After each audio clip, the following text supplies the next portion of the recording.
everyone, today we're going to have a go at this trowel and fork pair, just trying to straighten them up slightly for you. Now I thought it would be fun to try and do a slightly silvery look to the tops of them, and we should probably do a woodeny handle and some sort of leather tie through the bottom. Just blowing it a little bit of pencil, which is actually on there. Just going to try and rub it out. It's not going to come off. Never mind. Sorry. Right, we shall make a start. So to get a silvery look we need greys, and to have a good contrast and to make it look shiny we need to have some dark and some white. So I'm going to grab, I'm using my Polychromos, I'm just having a sharpening session. I'm going to grab this one. This is the Cold Grey 5. This is as dark as I'm going to go. And I'm going to have a look at the shape of them and where the shadow might be, and also a photograph that I've got in front of me to make a start. Now I'm thinking under here it's going to be darker, and I want to put a darker touch at the edge to make it look like it's more curved, because that probably wouldn't be completely flat, but we may just leave it like that with that amount of white showing.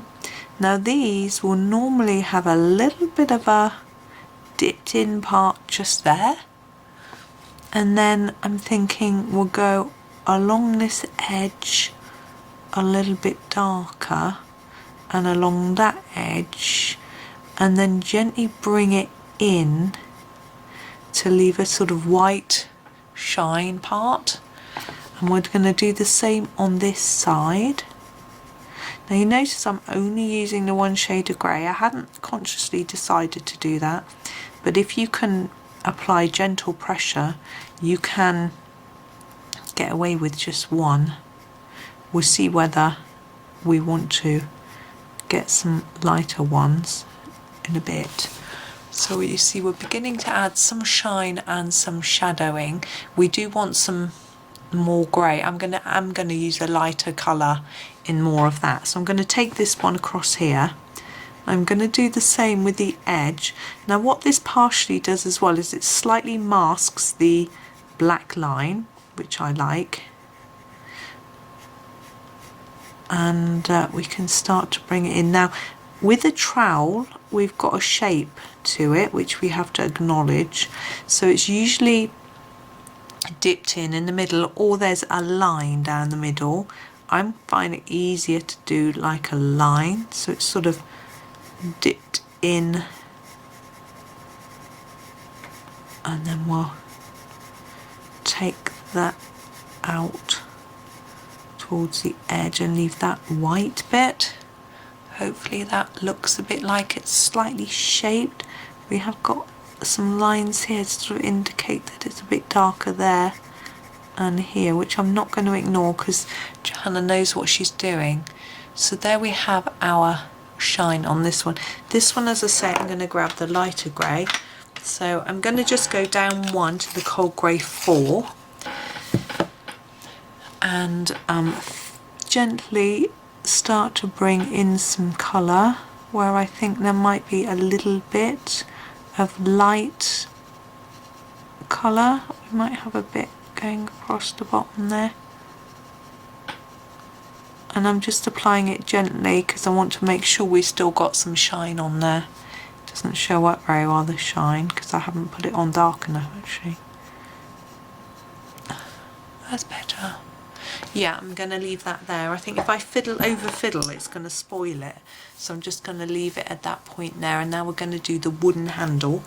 Now wood colour I'm not really sure. We'll just grab a pencil and go with it. This is a teeny weeny baby pencil. This is Nougat, and what I'm going to do is do a gentle layer of it across the whole of the handle, all parts.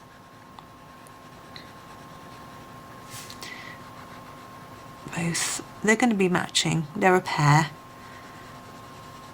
Okay, and then I want to do a darker part along this edge just like we did with the top part and here, and hopefully we can start to bring the illusion in that it's a rounded handle rather than flat. Hopefully you can see the difference between those two, and we can do the same here, and it's a very simple thing to do and it makes quite a significant difference.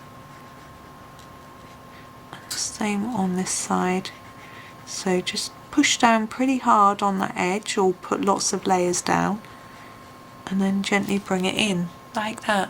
Now we could make it look more wooden by adding some little dots of a darker brown. I'll show you. This is the Burnt Umber. I'm just going to sharpen it really sharp. Now you need a really sharp pencil for this. You could use something like a Prismacolor very thin or a Staedtler Ergosoft, which holds its colour better, its point better.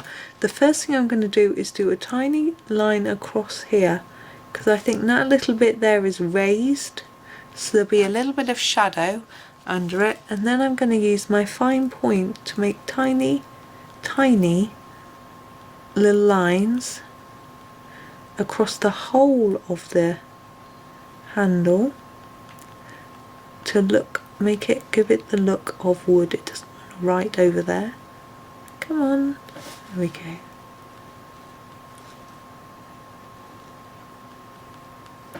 Don't make them too even in placement, don't make them in lines or anything, and hopefully when I look at it from a distance it will just look a little bit more textured, a little bit more like wood. You could leave that out if you didn't want to do that.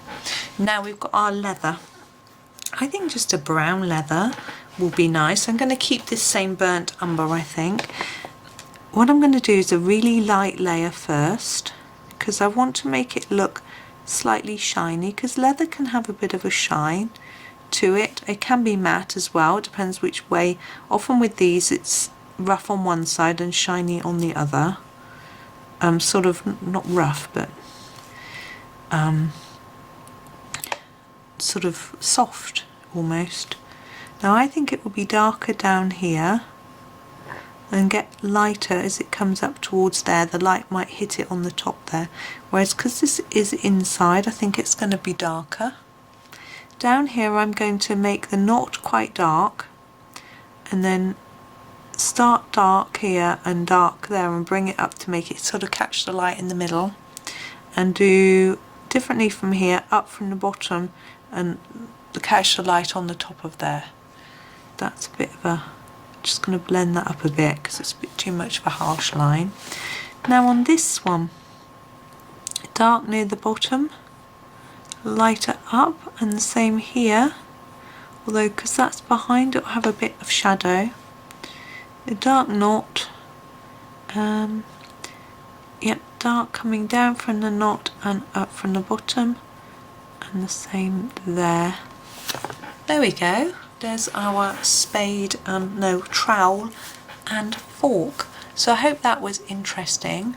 I hope you enjoyed that one and that you learnt a little bit, and we'll carry on with some of the other things at a later date.